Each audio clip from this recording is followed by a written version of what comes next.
ঈদ পেরোতেই পুরনো চিত্র, ফিলিং স্টেশনের সামনে লম্বা সারি, ফাঁকা নগরীতেও তেলের খোঁজে চালকেরা।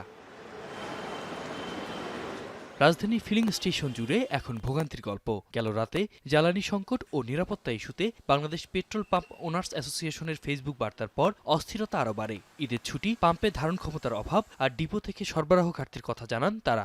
পাম্পে যাওয়ার পর সিরিয়াল ধরার পর তারা পাম্প বন্ধ করে দিয়েছে, আমাদেরকে তেল দেয়নি। অনেক পাম্প তো 100 টাকা 200 টাকা 300 টাকার বেশি তেল দিচ্ছে না। রেশনিং এর কারণবশত আমরা যে পর্যাপ্ত পরিমাণ তেল দরকার সেই পরিমাণ আমরা তেল পাচ্ছি না। ডিপোর প্রকৃত চিত্র জানতে আমাদের গন্তব্য সিদ্ধিরগঞ্জ ডিপো। ডিপোতে তেল নেওয়ার অপেক্ষায় শত শত লরি, তবে তেল নিয়ে বেরোচ্ছে হাতে গোনা কয়েকটি। চালকরাও বলছেন সরবরাহ করা হচ্ছে কম। ভোগান্তি নাই, তেল কম পাইছি, তেল 13,500 মধ্যে 9,000 পাইছি। আমার গাড়ি হলো 13,500, আমার 9,000 তেল দিচ্ছে। এই তেল দিয়ে আমার পাম্প চালানো অসম্ভব হয়ে যেতেছে গা। লরির সঙ্গেই ঢাকা ফেরা, নগরীর কোথাও লম্বা লাইন, কোথাও বন্ধ পাম্প।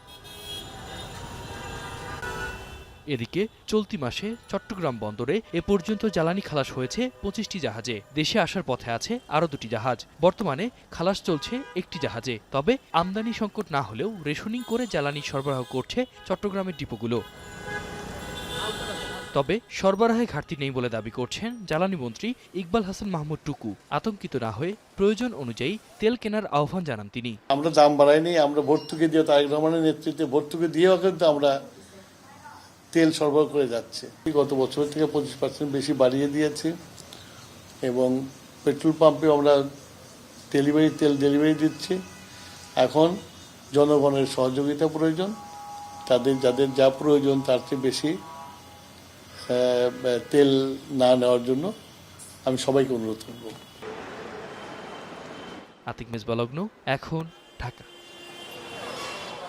নায়াসিনামাইড ও স্যালিসাইলিক সমৃদ্ধ লিলি ফেস ওয়াশ যা ফেসের ডেড স্কিন সেল দূর করে দেয় দ্বিগুণ ফাস্টার ব্রাইটেনিং।